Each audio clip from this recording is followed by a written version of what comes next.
I have very different tools in my toolbox today than I did in 2016 when we started.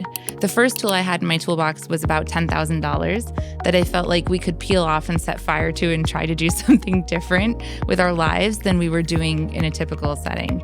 Thankfully for us, we did not set fire to that $10,000. We got a 22x return on it so far. Wow. But that first $10,000 check for us was anxiety inducing. I had 2 kids in preschool. You know, it's hard to allocate your own personal capital differently. I think especially when you're self-made, to take something off and take a risk with it is a very honest conversation that you have to have with yourself to get started. Oh yeah, trust me, I know. Yeah. I know that very well.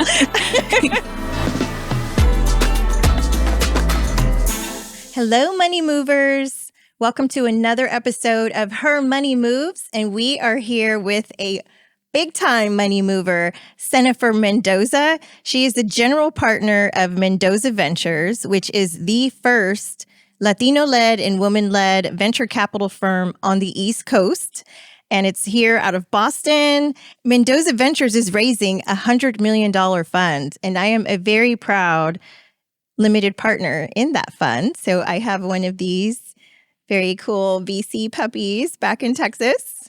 And we happen to be on the Harvard campus at the world-renowned Harvard Innovation Lab, where they've had thousands of portfolio companies and many unicorns come directly from this center. It's an incubator that is really making, being at the forefront of innovation. And it's incredible to record the episode here and with one of our major innovators and money movers in the industry.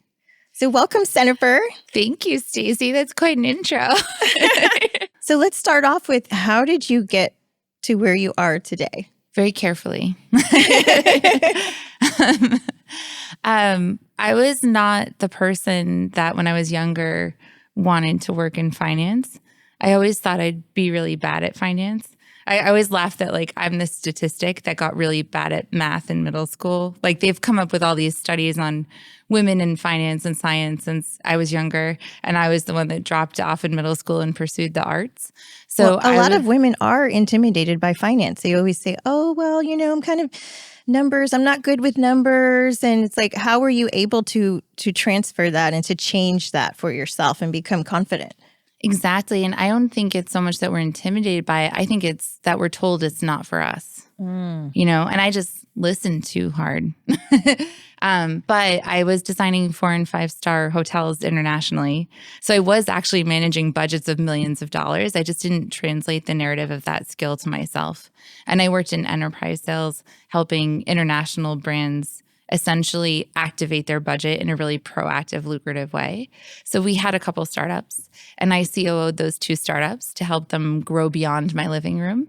And when we exited those startups, I took a step back and looked at the ecosystem and realized that nothing was going to change if women didn't start writing checks. I had to write the check if I wanted to be easier to be a parent that was working, if I wanted my children to be able to raise money someday, or really any woman to be able to raise money someday.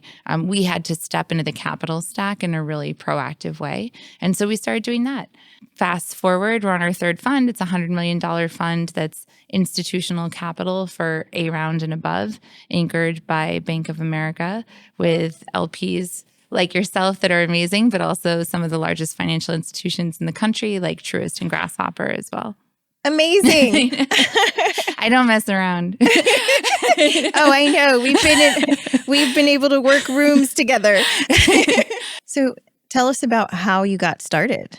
I mean, go from $10,000 to $100 million. I think that this is the part that a lot of people shy away from. I wrote the check. I started by writing a check. And I think if you have one takeaway from this, It's just to do what you can with what you have in front of you. I have very different tools in my toolbox today than I did in 2016 when we started. The first tool I had in my toolbox was about $10,000 that I felt like we could peel off and set fire to and try to do something different with our lives than we were doing in a typical setting. Thankfully for us, we did not set fire to that $10,000. We got a 22x return on it so far. Wow. But that first $10,000 check for us was anxiety inducing. I had 2 kids in preschool.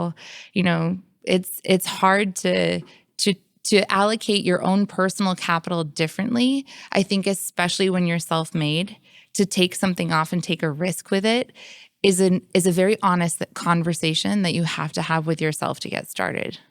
Oh, yeah. Trust me, I know. Yeah. I know that very well. I think I actually held your hand.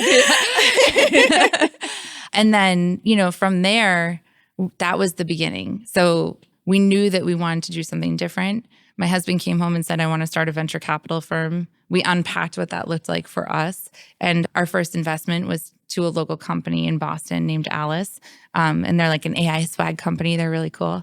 And so we grew from there. From that process, I just started having coffee with founders. And after about 250 cups of coffee, I knew what types of founders we felt confident investing in and what verticals we felt really confident in.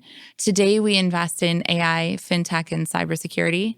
But which I think is absolutely brilliant, and which is why I felt comfortable, investing with you guys. Yeah. And the reason for that is because that's what we know. You know, we're geeks from Boston. We ran a UX design firm here. We brought a lot of the financial institutions onto phones for the first time. So when it came down to the tools in our toolbox and what could we vet for pizza, because we're geeks from Boston, that's AI, fintech, and cybersecurity. Some people can vet products. Some people can vet other things. You can vet energy in your sleep. But that was what the answer was for us. So your checks have gotten a lot bigger since that $10,000 check. Mm-hmm. Can you explain that process and just how you were able to scale in such a short amount of time? Yeah. Our first fund was about $500,000. It was largely us and some close friends that we knew could take the risk that we pooled capital together. It was 4 investments across 3 companies, and those did quite well. Actually, our first exit, where the puppy comes from, is 2 Latino founders out of South Texas that had a cybersecurity company. We 10x their company in 5 months. This is where the lawyers make you say past performance is not indicative of future returns. We will try. We will try to replicate that. We carry the puppy with us because we created generational wealth for a Latino family with one of our first investments. And those founders are now off having the careers that they want. They bought their mom a house with their exit. And so the puppy is our reminder to do that or better with every investment. So fast forward, we did our second fund was a $10 million fund that we oversubscribed to $14 million. And now our third fund is $100 million anchored by B of A. The reason that we went larger is because we watched a lot of seed stage capital come out. So seed stage is really early, maybe pre-product, maybe new product stage capital come into the market since 2020. And we have the most diverse funded set of seed stage companies ever in this country's history. We need diverse capital at the A round to meet them. Or as we saw in 2022, 1.7% of those diverse founders will get funded. And so we wanted to have an institutional grade, diverse-led VC firm to be able to meet this incredible talent that's on the market and, to be fair, make a lot of money for everyone in the process. So can you share with us what were some of the most impactful skills that you needed and that you have in order to go from that $10,000 check to $100 million and writing, $2 million checks, $10 million checks? Yeah, this is a great question. I think for us, those skills that we've needed have changed. I think everyone loves to talk about being scrappy and being innovative and doing as much as you can. You can only maximize yourself so far. There, at some point, you need a community, a skill set, an education, a network that you may not have immediately when you set out to achieve your goal. So for me, when we set out to raise $100 million, I obviously have not raised $100 million before in my life.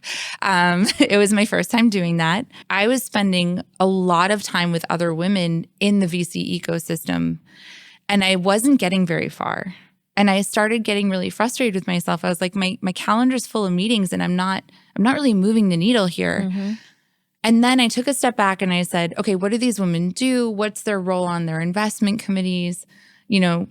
Are they able to help me with this goal? And so I said, I had to quantify who I needed to hang out with by, I need women that can either allocate $2 to $10 million of capital into our fund, or who can help me allocate the money that I have that we've raised so far of $1 to $7 million into a startup, who can co-invest with me in those deals. And my network got real small, really fast, dishearteningly small, because there are a lot of women in the VC space. Very few of them, I've learned, have an equal voice on their investment committee. And so they can't always help.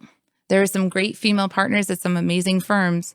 If you are the only woman in a room full of 8, when it comes time to make a decision, it is very difficult to advocate for a startup in that position. And so we don't always feel like we have the voice in that moment to advocate for inclusion in the room. Mm-hmm. But if a woman is writing the check for that conference, someday the Her Money Moves conference is going to have a lot of women. Oh, yeah. And the Dreaming Bigger Summit. Yes. You know it. Exactly. Because it's coming from you and your team is very representative. And so it has to, I think, especially in these inclusionary conversations, people really shy away from talking about the money because it's deeply uncomfortable. But we have to move the money because then everything else follows. Yes. So let's talk about investing. How can you share tips for getting more women to invest? So many women are investors and they just don't think they are yet. Mm-hmm. If you went to a college or a university, that college or university is being funded by an endowment. That endowment does investments into portfolio managers like us. They do investments into venture capital. If the endowment that you're giving money to every year, we all get the thing in the mail, right? Like I get the one from Harvard. My husband went to Harvard and we get the buy these Scotch glasses for $50 or $150 or whatever it is. We've learned to ask the question, okay, if I'm going to share my capital with this institution, what percentage of your endowment is being managed by people that look like, quite frankly, your student population? Mm-hmm. And so yeah, I think that women forget and we hand the keys off. We feel like we need the certificate to ask the question. And so if you have a 401k, if you have any sort of pooled investment vehicle, you have say over how that capital is allocated. If you work at a company and your HR department provides a retirement plan, guess what? You're allocating capital to that retirement plan. Go to your HR department, go to the financial planner that you have, and if you ask them what percentage of that is managed by women and people of color, I mean, right now the answer is 2%. So they won't know. They'll have to go and ask. But if every single woman asked, we would have a very different allocation of money in this country. And I think money is oxygen. The US is capitalist. We thrive on business. And if we are starving most of the population of that oxygen, we're really cutting ourselves short. Yes, that is such a good point that I think a lot of people didn't know. So thank you for sharing that. I learned something today as well. You leveraged our time together to make sure that you were learning something that I had that you wanted to learn more about, and vice versa. I was like, tell me more about Texas and tell me more about what you're seeing in climate tech and all these different things. That was the moment that I was like, I want to work with her. Like she's asking really good, she's really curious about what we're building. And I think one takeaway is to, when you get that moment with someone, get something from it. We get so many startup founders that come to us. Like I say no for a living. For every 200 to 250 founders we meet, we're investing in one. They're not all a fit. The good founders use that time to turn it into something else. Like if you had given this pitch today, what would you have done differently? Because we see so many of them, or a moment of curiosity to leverage that time with the person that you just had, I think is one of the biggest takeaways. Yes, that's really great advice. How can you be even more strategic with your time where you don't have to meet with 200 people that are not a good fit? Like what kind of advice would you give them so that they're not having to, like, okay, if you're not a cybersecurity, AI, and fintech, should you just say, no, I'm not going to meet with you? Like, how do you even filter that out? For an investment, yes. And that's frustrating to us because we meet really exceptional founders. So this year we started a nonprofit called Mendoza Impact. And so that we have the flexibility to be able to address the needs of diversifying the capital stack where it needs to be addressed. Mm-hmm. Basically, we have really big hearts and we love the seed stage.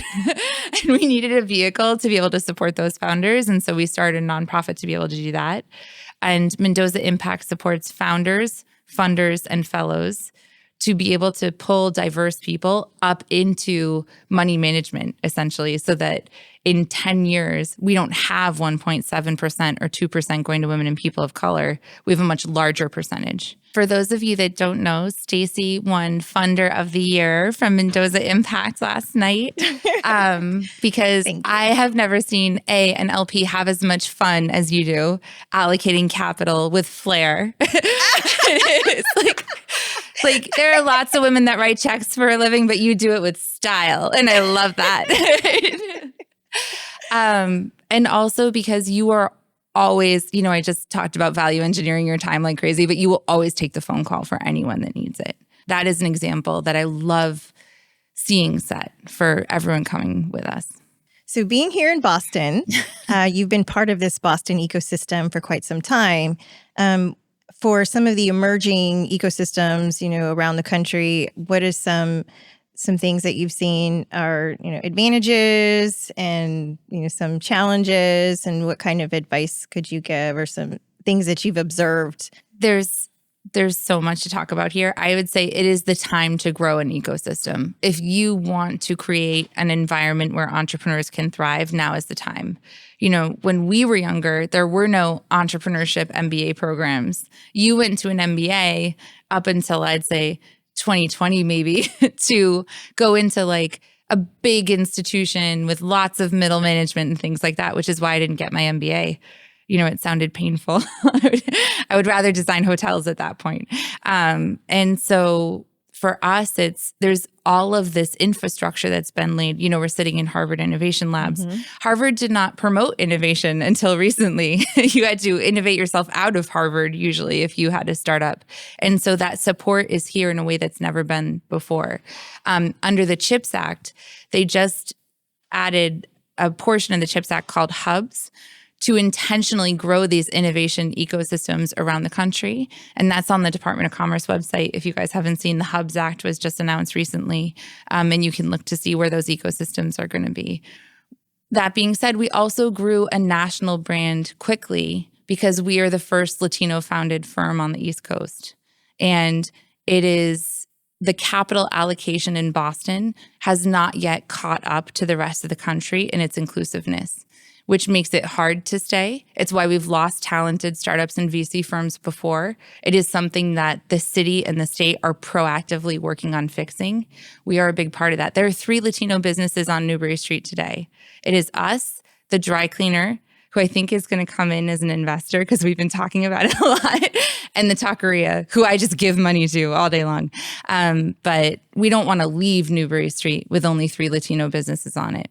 My dream is that downtown Boston looks like our entire city. Yeah, I love that. And I want to see the same thing in Texas. I want to see the same thing nationally. Yes. I mean, my goal is that if we take the wealth stack of this country and put it on top of the census, you shouldn't be able to tell them apart, because I think that's when you know that you have real representation. Is when the resources are being controlled proportionally to the population. That's when you have people allocating capital on merit and not on network. Wow. I love that. Yes. So I know you are also a member of several very prestigious boards and, making an impact on our ecosystem in that way. So can you share that? One of the things that I didn't know would be not a happy accident. This is very much part of private equity. But when you write a check to a company, that is a really big carrot to institutionalize change. So we deployed about $2 million to a female founder this year, which I was very excited to do. And we restructured her board to make it inclusive and majority female, which was awesome. Yes. That is a lot easier to do when you're holding $2 million under someone's nose than running a nonprofit to educate about it or something like that. Like that change is very real and very lasting in the company. I'm also on the board of Listo, which is an amazing West Coast company that's democratizing financial access for the Latino community. And I'm on, because no name is short in government, I'm on the National Advisory Committee for Innovation and Entrepreneurship. So I work with the Department of Commerce with about 25 other amazing, amazing thought leaders in this space to help innovation in our country. So the Hubs portion of the CHIPS Act that I mentioned earlier was our first homework assignment. And our second homework assignment is a national entrepreneurship strategy that we're working with. Gina Raimondo is our Secretary of Commerce and Alejandra Castillo is the Undersecretary of Commerce, and they are amazing. So I always love to ask our amazing guests, what are you dreaming bigger about next to build for the future? We don't need dreams. We need checks. Our community, women and people of color who are starting startups and have these amazing, really good product market fits, we're rich in dreams. We're poor in money. Yes. And so I want to write the check this year, which I did in 2023. So for me, it's yes, more checks, bigger checks. I think when you try and do something like this, you think it's always going to be perfect. Like every woman that we fund is going to do something amazing with it. And the longer I do this, it's just about shots on goal. We just have to move a lot of money to the rest of the country. And that is my big dream. I don't think it's a dream though. I've met these women doing it, and we can do it. We will do it. We are doing it. Yes. Did it this week. Did that. And I think it's really easy for your audience to see us and think like, oh, they can do that. But work with what you have to do what you can. If you bought a coffee this week, you wrote a check. Are they providing, retirement accounts to their employees? What does that look like? If your HR department gave you something to stow away money in, that money is being managed by someone, whether it's medical spending or so write your own check. It doesn't have to be $2 million or $10 million or whatever. If everybody just did what they could with what they had, we would have representative capital. Yep. That's really great advice. So write your check, Stacy. Oh, girl, I've been writing checks. I need to slow down. Getting out of ink here.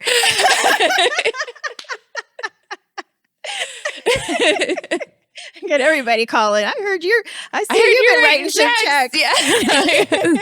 Come knocking at my door. The podcast will help with that, I'm sure. Well, thank you so much, Senofer, for being here. Tell everybody how they can get connected with you, how they can invest with Mendoza Ventures, or how they can submit their pitch decks to you if they're founders. Definitely. Our website is www.mendozaventures.com. Very creative. We're on LinkedIn. I will be transparent and say I have a lot of LinkedIn inbound. We get a lot of emails, but there's a form on our website. If you get to the form on the website, it goes to a partner. We will get back to you. We do. And you can also follow VC Puppy. He's on Instagram. He's now a senior associate. He's been promoted since he started with us. His Instagram is probably the most fun way to follow our firm. But we are on LinkedIn, www.mendozaventures.com, and on Instagram. All right. Well, thanks again, girlfriend. Thank you for having me. This is so much fun. And thank you, Harvard, for hosting yes, a UMass Kid and a Latina. Yeah, really like pinching myself that we're here today because this actually was, I wanted to go here for my undergrad, but I wasn't able to because I got pregnant with my son at 17. So it actually means a lot to be on this stage here today. So thank you for making this I happen. hear they have a great PhD program, and I don't think you're done yet. Okay, well, just put another one on my vision board.